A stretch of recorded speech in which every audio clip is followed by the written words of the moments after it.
Selamat pagi, perkenalkan nama saya Irawanti Panggabean dengan NPM 20140080 selaku moderator dari kelompok 3. Adapun anggota saya yang pertama yaitu Fatma Aquaristi Siregar, yang kedua Fauzia Romaito Harahap, yang ketiga Hotiman Nisa Harahap, yang keempat Laila Alfisahri Lubis, dan yang kelima Maimunah. Adapun judul materi yang akan kita bahas pada hari ini yaitu tujuan pendidikan dan pengajaran. Untuk mempersingkat waktu, saya akan langsung menjelaskan mengenai latar belakang dari materi kami, yaitu hampir semua orang dikenai pendidikan dan pelaksanaan pendidikan. Sebab pendidikan tidak pernah terpisah dengan kehidupan manusia.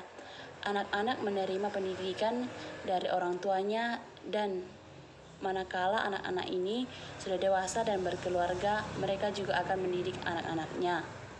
Begitu pula di sekolah dan perguruan tinggi, para siswa dan mahasiswa dididik oleh guru dan dosen.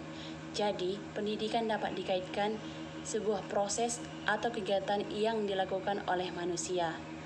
Bila kita pandang pendidikan sebagai sebuah proses, maka proses tersebut akan berakhir pada tercapainya tujuan akhir pendidikan.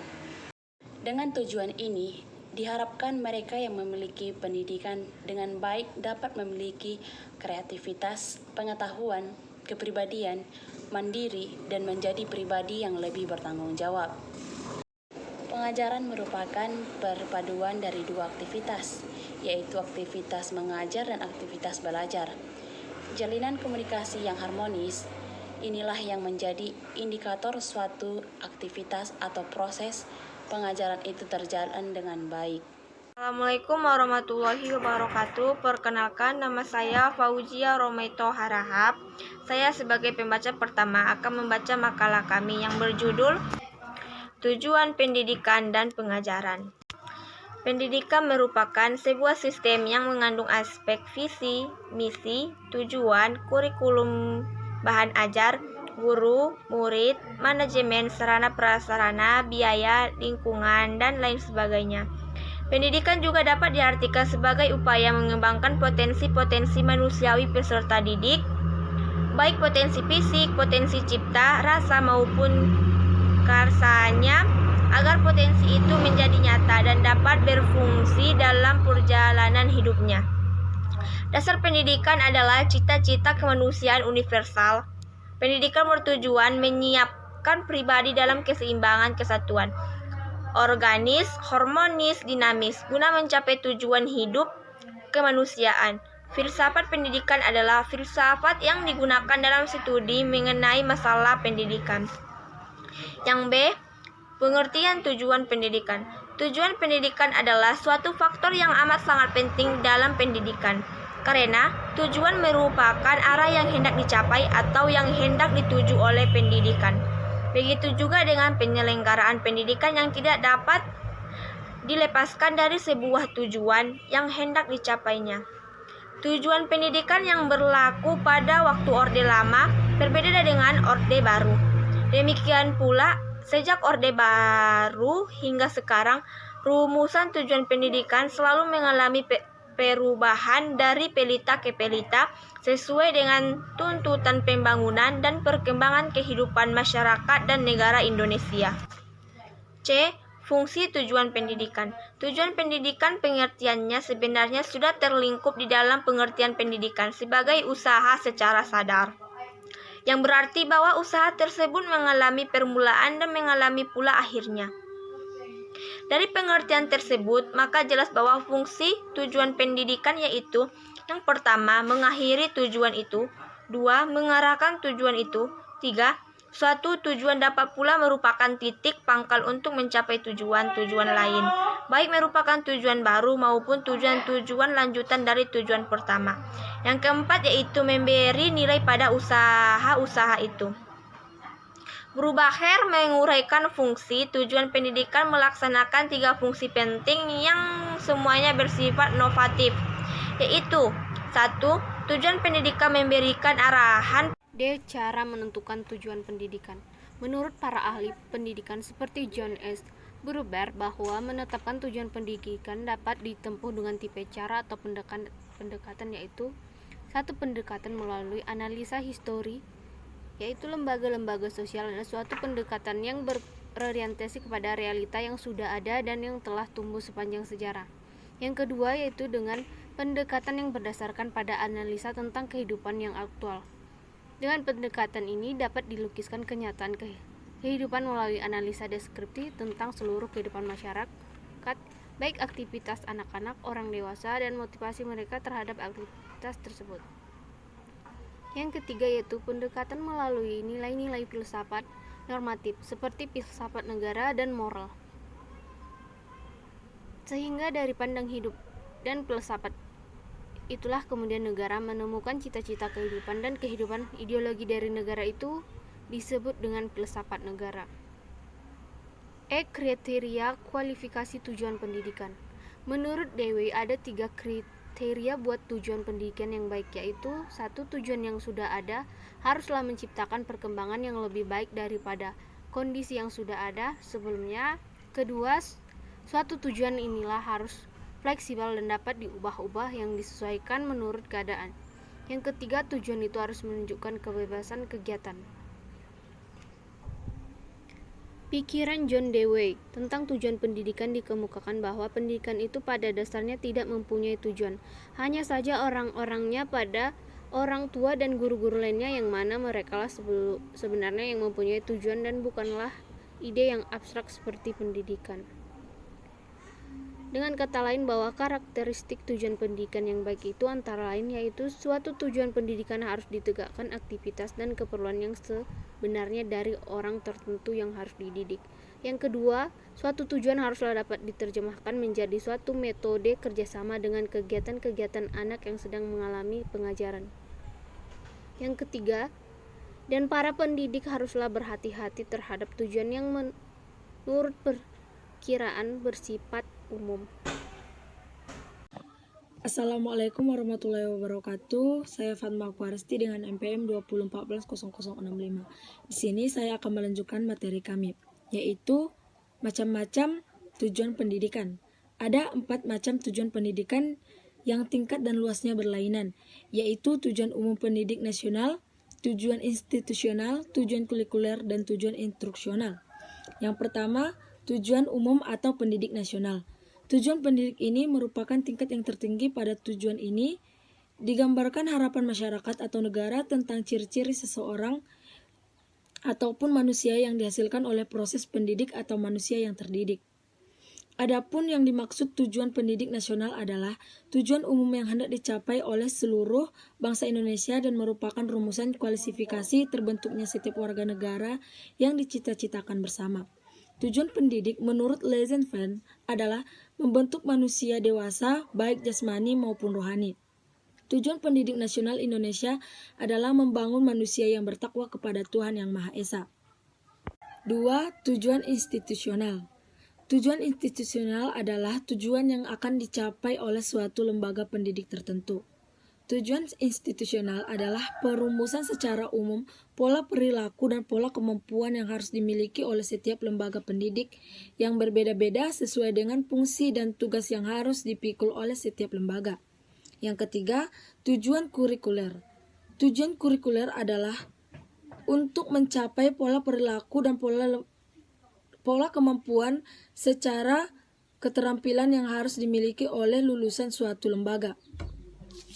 Tujuan kurikuler adalah tujuan yang dirumuskan secara formal dan kegiatan kurikuler yang ada pada lembaga-lembaga pendidikan. Dan yang terakhir, tujuan instruksional. Tujuan instruksional adalah rumusan secara terperinci apa saja yang harus dikuasai oleh siswa dan anak didik. Sesudah melewati kegiatan instruksional yang harus bersangkutan dengan berhasil. Tujuan instruksional ini merupakan tujuan yang hendak dicapai setelah selesai proses belajar mengajar ataupun program belajar. Mungkin cukup sekian yang dapat saya sampaikan. Saya kembalikan kepada moderator. Assalamualaikum warahmatullahi wabarakatuh. Saya akan melanjutkan membacakan materi kelompok kami. G. Tujuan pendidikan di Indonesia. Tujuan pendidikan nasional secara formal di Indonesia telah beberapa kali mengalami perumusan atau perubahan. Dan rumusan tujuan pendidikan nasional yang terakhir seperti disebut dalam Undang-Undang RI Nomor 20 Tahun 2003 tentang Sisdiknas bab 2 pasal 3 yang berbunyi, tujuan pendidikan nasional ialah berkembangnya potensi peserta didik agar menjadi manusia-manusia yang beriman dan bertakwa kepada Tuhan Yang Maha Esa, berakhlak mulia, sehat, berilmu, cakap, kreatif, mandiri, dan menjadi warga negara yang demokratis serta bertanggung jawab. Tujuan pendidikan di Indonesia bisa dibaca pada GBHN berbagai peraturan pemerintah dan undang-undang pendidikan. Dalam GBHN itu dijelaskan bahwa kebijaksanaan pembangunan sektor pendidikan diujukan untuk meningkatkan kualitas manusia Indonesia, yaitu manusia yang beriman dan bertakwa kepada Tuhan Yang Maha Esa, berbudi pekerti luhur, berkepribadian, mandiri, maju, tangguh, cerdas, kreatif, terampil, berdisiplin, beretos kerja, profesional, bertanggung jawab, produktif, dan sehat jasmani rohani. Tujuan pendidikan di Indonesia sebagaimana terdapat dalam Undang-Undang RI Nomor 2 Tahun 1989 tentang Pendidikan Nasional Bab 2 Pasal 4 menyebutkan pendidikan nasional bertujuan mencerdaskan bangsa dan mengembangkan manusia Indonesia seutuhnya, yaitu manusia yang beriman dan bertakwa kepada Tuhan Yang Maha Esa dan berbudi pekerti luhur, memiliki pengetahuan dan keterampilan, sehat jasmani dan rohani, kepribadian yang mantap, mandiri dan bertanggung jawab terhadap masyarakat dan bangsa. Tujuan pendidikan secara umum dapat dilihat sebagai berikut. 1.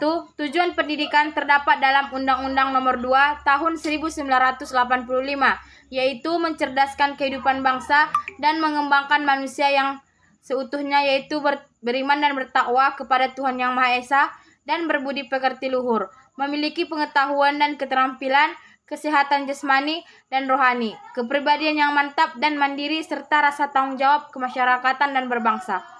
2. Tujuan pendidikan nasional menurut TAP MPR Nomor 2 MPR tahun 1993, yaitu meningkatkan kualitas manusia Indonesia, yaitu manusia yang beriman dan bertakwa kepada Tuhan Yang Maha Esa, berbudi pekerti luhur, berkepribadian, mandiri, maju, tangguh, cerdas, kreatif, terampil, berdisiplin, beretos kerja, profesional, serta sehat jasmani dan rohani. Pendidikan. Materi yang selanjutnya adalah tujuan pengajaran. Sebelumnya saya akan menjelaskan mengenai pengertian dari pengajaran. Pengajaran merupakan bagian dari aktivitas pendidikan yang dilakukan oleh seorang pendidik ataupun guru dalam memberikan ilmu pengetahuan, kecakapan ataupun keterampilan, membimbing dan juga memberikan motivasi kepada peserta didik. Dalam Kamus Besar Bahasa Indonesia, pengajaran berasal dari kata dasar ajar yang artinya petunjuk yang diberikan kepada orang supaya diketahui ataupun dituruti. Pengajaran sendiri bisa didefinisikan sebagai suatu proses, cara, ataupun perbuatan mengajar ataupun mengajarkan yang dilakukan oleh tenaga pendidik ataupun yang dilakukan oleh seorang guru. Ada juga pengertian pengajaran menurut beberapa ahli. Salah satu di antaranya menurut Mahani Rozali. Menurut Mahani Rozali, pengajaran merupakan aktivitas yang bertujuan dan memiliki tujuan, di mana guru berbagi informasi kepada siswanya untuk memungkinkan siswa dapat menyelesaikan tugas yang tidak bisa diselesaikan secara sendiri atau secara mandiri. Ada dia fungsi pengajaran. Yang pertama, mempersiapkan anak ataupun peserta didik agar kelak bisa menjadi pribadi yang mandiri. Yang kedua, mendorong dan mengembangkan minat dan juga bakat setiap peserta didik. Yang ketiga, mentransfer ilmu pengetahuan dan juga keterampilan yang kelak bisa dibutuhkan oleh peserta didik untuk melanjutkan pendidikan selanjutnya. Yang keempat, ada dia membentuk karakter positif pada diri peserta didik. Selanjutnya, tujuan pengajaran. Tujuan pengajaran merupakan bagian yang sangat penting dalam proses belajar mengajar. Oleh karena itu, perlu sekali mendapat perhatian yang khusus dalam setiap model pembelajaran yang hendak diterapkan dalam sebuah kelas. Tujuan pembelajaran yang akan dicapai dalam setiap pembelajaran secara umum dapat berupa pertama, hanya mendapat sekedar pengetahuan saja. Yang kedua, mempelajari keterampilan menggunakan teknik ataupun alat. Yang ketiga, mempelajari konsep dan juga teori-teori. Yang keempat, meningkatkan kemampuan menemukan permasalahan. Kelima, meningkatkan kemampuan analitika. Keenam, meningkatkan kemampuan dalam berkomunikasi yang efektif dan juga persuasif. Ketujuh, mengembangkan sikap diri. Kedelapan, mengembangkan kualitas berpikir. Dan yang terakhir, mengembangkan atau menempatkan diri pada posisi yang seharusnya dalam mengambil keputusan. Ada 3 tujuan dari pengajaran. Pertama, ada dia tujuan institusional. Kedua, ada dia tujuan kurikuler. Dan yang ketiga, ada dia tujuan instruksional. Pertama, tujuan institusional. Tujuan ini berpatokan kepada pemenuhan tujuan dari lembaga pendidikan itu sendiri. Oleh karena itu, tujuan institusional setiap tingkatan pendidikan pastilah berbeda. Contohnya saja, tujuan institusional yang ada di SD akan berbeda dengan tujuan institusional yang ada di SMP ataupun di SMA. Yang kedua, ada dia tujuan kurikuler. Tujuan kurikuler ini berpatokan kepada hasil pencapaian yang dibebankan kepada setiap siswa dalam tiap mata pelajaran. Contohnya saja, pendidikan mata pelajaran yang diberikan kepada siswa SD akan sangat berbeda dengan pendidikan pelajaran yang diberikan kepada siswa SMP ataupun SMA. Yang ketiga, ada dia tujuan instruksional, di mana tujuan instruksional ini merupakan tujuan terbawah dari jenjang-jenjang tujuan yang bisa kita kenal. Tujuan ini merupakan tujuan yang hendak kita capai dalam setiap bagian mata pelajaran, apa yang kita ajarkan kepada suatu sekolah tertentu.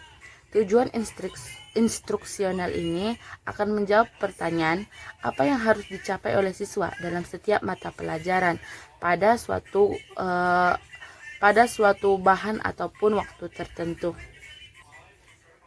Tujuan instruksional ini akan menunjang pencapaian tujuan kurikuler suatu mata pelajaran.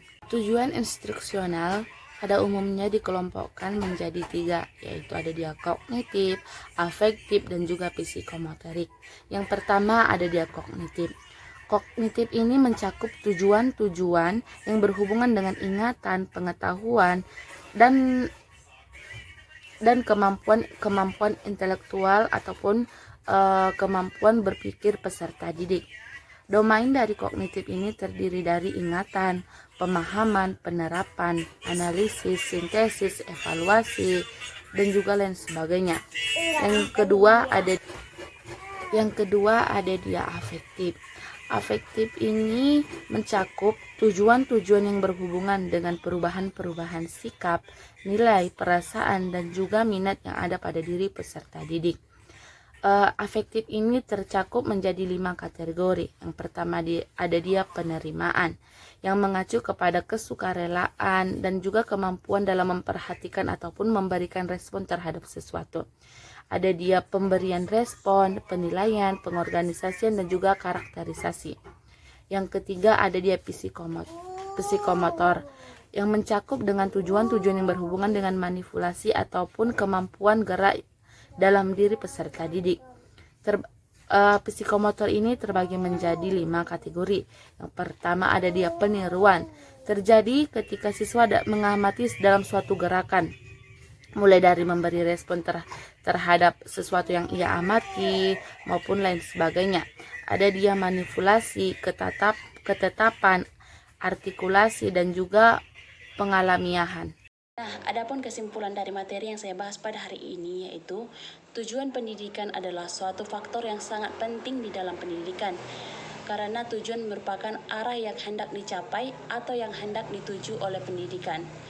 Tujuan pendidikan juga dapat didefinisikan sebagai salah satu unsur dari pendidikan yang berupa rumusan tentang apa yang harus dicapai oleh para peserta didik. 4 macam tujuan pendidikan yang tingkatan dan luasnya berlainan, yaitu tujuan umum atau pendidikan nasional, tujuan institusional, tujuan kurikuler, dan tujuan instruksional. M.J. Langsfeld mengemukakan 6 jenis tujuan pendidikan, yaitu sebagai berikut. Yang pertama, tujuan akhir, yaitu umum, universal, dan total. Yang kedua, pengkhususan tujuan umum. Yang ketiga, tujuan tak lengkap atau sementara. Yang keempat, tujuan insidental. Yang kelima, tujuan tentatif. Yang keenam, tujuan intermediate. Tujuan pengajaran merupakan bagian yang terpenting dalam proses belajar mengajar. Oleh karena itu, perlu mendapat perhatian yang khusus dalam tiap model pengajaran. Tujuan pengajaran meliputi tujuan guru dan tujuan siswa. Ada 3 jenis tujuan yang masing-masing meliputi tujuan sekolah, tujuan guru, dan tujuan siswa. Tujuan akhir sebagai dasar filosofis itu adalah merupakan tujuan itu sendiri yang ditetapkan sebagai peraturan atau undang-undang pendidikan. Sekian penjelasan dari materi kami, kurang lebih kami ucapkan terima kasih dan selamat pagi.